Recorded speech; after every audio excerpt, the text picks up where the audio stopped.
Setelah serangan Iran ke pangkalan militer Amerika Serikat di Qatar, Presiden Amerika Serikat Donald Trump mengklaim Iran dan Israel telah sepakat untuk gencatan senjata.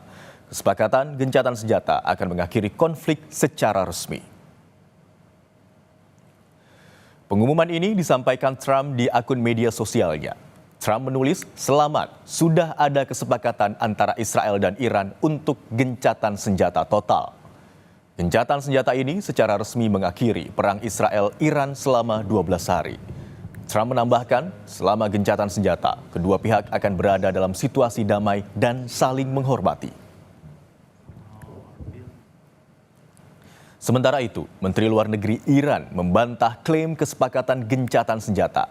Ia mengatakan, Iran akan menghentikan serangannya jika Israel menghentikan serangan udara sebelum pukul 4 pagi waktu setempat. Namun, Israel justru meningkatkan serangannya tepat sebelum gencatan senjata mulai berlaku. Pernyataan ini menandai pernyataan resmi pertama Iran tentang klaim gencatan senjata antara Iran dan Israel yang diungkapkan oleh Presiden Amerika Serikat Donald Trump.